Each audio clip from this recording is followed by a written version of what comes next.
Hello friends, welcome to my channel AMS education. आज का हमारा टॉपिक है the living world, 11th class biology.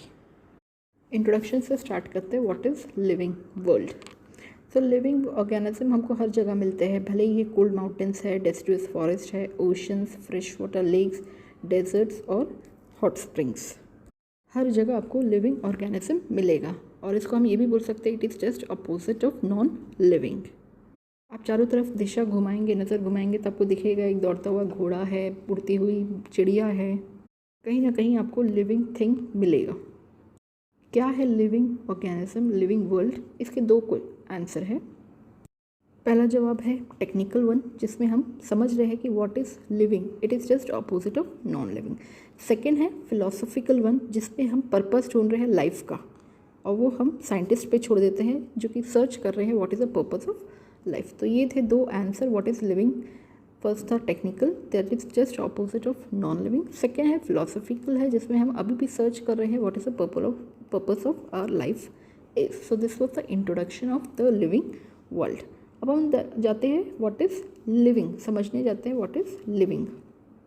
Living का meaning समझने के लिए हमको इसकी कैरेक्टरिस्टिक्स को समझना पड़ेगा। So main characteristics of living are growth, second reproduction, third is metabolism, fourth is cellular organization and fifth is consciousness। तो ये मेन कैरेक्टरिस्टिक्स है जिसको हम समझेंगे और अल्टीमेटली हम मीनिंग समझेंगे व्हाट इज़ लिविंग। पहला पॉइंट हम देखते हैं ग्रोथ। ग्रोथ मतलब होता है ओवरऑल इंक्रीज इन मास और size of the tissue. Growth के ट्विन कैरेक्टरिस्टिक्स होते हैं increase in mass and increase in number. Growth two types के होते हैं, intrinsic growth, extrinsic growth. Intrinsic मतलब growth from inside of the body of living organism. Second है extrinsic, that is growth from outside of the body of the organisms, like accumulation of material on any body surface, जो कि generally non-living exhibit करते हैं extrinsic growth को। living organism intrinsic growth को follow करते हैं और extrinsic generally non-living में होता है, जैसे कि पहाड़ का जो मास है वो बढ़ जाता है due to accumulation of sand या फिर मिट्टी, उसकी वजह से उसका जो मास है वो बढ़ता रहता है। इंट्रिंसिक ग्रोथ अगेन डिवाइड है टू में। पहला है अनलिमिटेड ग्रोथ, सेकेंड है limited growth. Unlimited growth which occurs continuously through out their life span, for example it occurs in plants. Plants में ग्रोथ होता है बाय सेल डिविजन, जो कि थ्रू आउट लाइफ स्पैन होता रहता है। दूसरा है लिमिटेड ग्रोथ, जो कि सर्टेन एज तक सिर्फ ग्रोथ होता है जनरली एनिमल्स में, और सेल डिविजन तभी होता है जब कोई सर्टेन टिश्यू में प्लेस करता है और उसको ग्रोथ होता है ताकि लॉस सेल को हम रिप्लेस कर सकें। So that is limited growth, that is occurs only up to certain age, mainly in animals. तो ये था हमारा पहला पॉइंट ग्रोथ। अब सेकेंड पॉइंट देखते हैं reproduction, that is production of new individual और progeny is called reproduction. Reproduction अगर मल्टीसेलुलर ऑर्गेनिज्म में हो रहा है तो उसे हम बोलते हैं it is a production of progeny, possessing feature जो कि सिमिलर होता है दोज ऑफ पेरेंट्स। और अगर रिप्रोडक्शन हो रहा है unicell organisms like bacteria, algae और amoeba, it is increase in number of cells. Means unicellular organism में जो ग्रोथ और रिप्रोडक्शन होता है वो सेम होता है। रिप्रोडक्शन नॉन लिविंग ऑर्गेनिजम्स में नहीं पाया जाता है, और ऐसे भी लिविंग ऑर्गेनिज्म है जो कि रिप्रोड्यूस नहीं करते, like sterile human couples, worker bees, mules etcetera. Reproduction is of two types, asexual and sexual. तो पहला हम देखते हैं एसेक्सुअल रिप्रोडक्शन क्या होता है। रिप्रोडक्शन इन विच फर्टिलाइजेशन और gamete fusion and meiosis is not involve is called asexual. ऐसा रिप्रोडक्शन जिसमें फर्टिलाइजेशन मियोसिस का इन्वॉल्वमेंट नहीं है उसको हम एसेक्सुअल रिप्रोडक्शन बोलते हैं, like by asexual spores in algae and fungi, by budding in yeast and hydra, by fragmentation in filamentous algae, fungi, by regeneration, true regeneration, like fragmented organism regenerate the last part of its body and becomes a new organism, that is planaria। Regeneration एक process है जिसमें lost part of the body repair होता है या फिर regenerate होता है, जैसे कि स्टारफिश, लिजर्ड्स एक्सेट्रा। तो ये था पहला पॉइंट हमारा एसेक्सुअल रिप्रोडक्शन, ऐसा रिप्रोडक्शन जिसमें फर्टिलाइजेशन, गैमेट फ्यूजन या फिर मियोसिस इन्वॉल्वमेंट नहीं होता है। तो हमने क्या क्या देखा, asexual spores, budding, fragmentation, true regeneration. तो ये था पहला पॉइंट हमारा एसेक्सुअल रिप्रोडक्शन। सेकंड हम देखते हैं सेक्सुअल रिप्रोडक्शन। ये रिप्रोडक्शन जिसमें gametes are form by meiosis and fertilization takes place to form progeny is called sexual reproduction. इसमें गैमेट्स भी है, मियोसिस हो रहा है, फर्टिलाइजेशन टेक प्लेस रहा है to form progeny, is called sexual reproduction. Now we will see third characteristics, metabolism. So metabolism क्या है? It's sum total of all chemical reaction occurring in our body. सारी chemical reaction का sum total, उसको हम बोलते हैं metabolism. All organism whether unicellular, multicellular exhibit metabolism. No non-living objects show metabolism. It is a defining property of life. All plants, animals, fungi and microbes exhibit metabolism. तो ये था हमारा third point, metabolism. सारी chemical reactions के sum total का metabolism बोलते हैं। सारे ऑर्गेनिज्म यूनिसेलुलर, मल्टीसेलुलर एग्जिबिट करते हैं मेटाबॉलिज्म, नॉन लिविंग ऑब्जेक्ट नहीं एग्जिबिट करते। ये एक डिफाइनिंग प्रॉपर्टी है लाइफ का। और इसके अलावा प्लांट, एनिमल, फंगी और माइक्रोब्स भी एग्जिबिट करते हैं मेटाबॉलिज्म। नाउ फोर्थ पॉइंट है cellular organization. We know cell is the basis unit of life. All organism are composed of cells. Some are composed of single cell and called as unicellular, और जबकि कुछ में multicellular, उसको हम multicellular organism बोलते हैं। Unicellular organism जो है कैपेबल है of independent existence and performing essential functions of life. Cell fundamental structure and functional structural unit है लिविंग ऑर्गेनिजम्स का, और ये है डिफाइनिंग प्रॉपर्टी ऑफ लाइफ। तो ये था हमारा fourth point, cellular organization. Now coming to fifth point, consciousness. Consciousness क्या है? Ability to sense the surrounding environment and respond to these environmental stimuli. हमारे एनवायरनमेंट में क्या हो रहा है उसको सेंस करना, उस एबिलिटी को हम कॉन्शियसनेस बोलते हैं। और उस सेंस करने के बाद उस स्टिमुलाई को रेस्पॉन्ड करना, that is consciousness.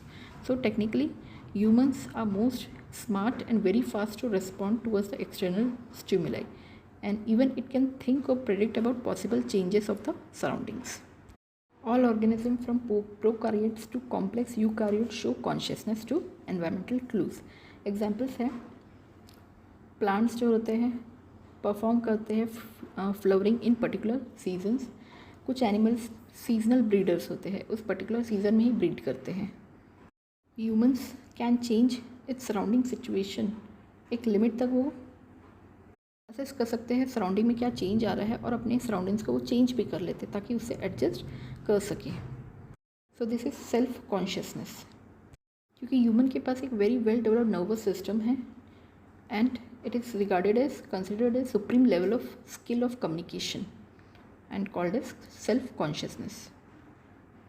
Self consciousness सिर्फ ह्यूमन्स में प्रेजेंट है, लेकिन अगर एक पेशेंट है जो कि ब्रेन डेड है, कोमा पेशेंट है, जो कि मशीन से ही सपोर्ट करके चल रहा है और जिसका हार्ट एंड लंग्स रिप्लेस हुआ है, वो कॉन्शियस तो है लेकिन सेल्फ कॉन्शियसनेस नहीं है, क्योंकि जो कम्युनिकेशन है फ्रॉम नर्वस सिस्टम वो कनेक्टेड नहीं है। सो कॉन्शियस है लेकिन सेल्फ कॉन्शियस नहीं है। So this was about the fifth point, characteristics of living consciousness. तो ये थे कैरेक्टरिस्टिक्स जिससे हम लिविंग को समझ सके। पहला था हमारा growth, second reproduction, third metabolism, fourth cellular organization and fifth is consciousness.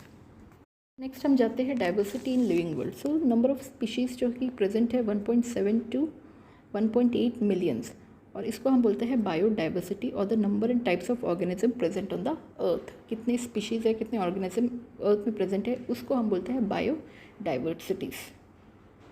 Now will see what is taxonomy. Taxonomy is study of principles and procedures of classification. Classify कैसे करना है उसके प्रिंसिपल और प्रोसीजर की स्टडी को हम taxonomy बोलते हैं। हर लिविंग ऑर्गेनिज्म को हमको कैटेगराइज करना है ताकि उसी नाम से सारी दुनिया में उसको बुला जाए, कहलाया जाए। उसको हम बोलते हैं नोमेनक्लेचर।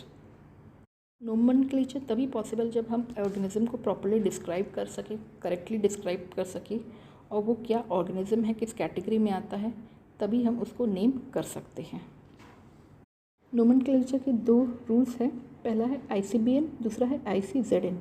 ICBN मतलब बॉटनिकल नोमेनक्लेचर, ZN मतलब जूलॉजिकल नोमेनक्लेचर। हम देखते हैं बायनॉमियल नोमेनक्लेचर क्या होता है। सो इसको फाउंड किया कैर्लस लिनियस, जो कि फादर ऑफ टैक्सोनॉमी बोला जाता है। दो पार्ट होते हैं नाम के, जेनेरिक एंड स्पेसिफिक। जेनेरिक मतलब जीनस, स्पेसिफिक मतलब स्पीशीज़। तो पहला हमारा जीनस रहता है, दूसरा स्पीशीज़ रहता है। गाइडलाइंस जो कहती है इसका प्रिंसिपल क्या होता है नोमेनक्लेचर का, पहला it should be in Latin word. इसे इटैलिक में लिखना चाहिए जब हम इसको टाइप करते हैं, और जब हैंड रिटन है तो उसको अंडरलाइन करना चाहिए। कि हम जानते हैं इसके दो पार्ट है, पहला जीनस और दूसरा स्पीशीज़ को डिनोट करता है। जीनस जो होता है वो कैपिटल से स्टार्ट होता है, while the species starts with small letter. Name should be short, precise and easy to pronounce. For example mango का है Mangifera indica, Mangifera MS capital, indica में I जो है स्मॉल है। मैंगीफेरा जीनस है, इंडिका इज स्पीशीज़।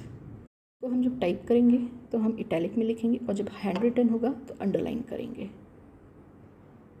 नेक्स्ट हम कुछ terms देखते हैं। क्लासिफिकेशन। क्लासिफिकेशन क्या है? It is grouping of organism into characteristics based on observable character. Character के बेस पे हम उनको कैटेगराइज करते हैं ऑर्गेनिजम्स को। दूसरा है टैक्सोनॉमी। क्या होता है? टैक्सोनॉमी को हम characterization, identification, classification and nomenclature, ये है प्रोसेस ऑफ टैक्सोनॉमी। इसमें क्या क्या इंक्लूड होता है? टैक्सोनॉमी कैरेक्टराइज करते हैं, आइडेंटिफाई करते हैं, क्लासीफाई करते हैं और नोमेनक्लेचर नेम करते हैं। It is the process of taxonomy. Now will see taxonomical hierarchy. ये कैटेगराइज करता है ऑर्गेनिजम्स को उनकी कैरेक्टरिस्टिक्स के अनुसार और साथ ही साथ हमको इससे पता चलता है उनकी सिमिलैरिटीज़ क्या है, डिफरेंसेस क्या है, ये जो फ़र्क है वो हमको इससे पता चल जाता है। सो ये इंक्लूड करता है species, genus, family, order, class, phylum and kingdom. तो पहला हम देखते हैं species. Taxonomic studies considers a group of individual organisms with fundamental similarities as a species. Morphological differences के बेस पे हम एक स्पीशीज़ को दूसरे स्पीशीज़ से डिफ्रेंशिएट कर सकते हैं। सो दैट इज़ स्पीशीज़। सेकंड है जीनस। जीनस कंप्राइज करता है ग्रुप में जिसमें रिलेटेड स्पीशीज़ है which has more characters in common in comparison to species of other genera. Third है family. Family means has a group of related genera with still less number of similarities as compared to genus and species. Families are characterized on the basis of both vegetative and reproductive features of plant species.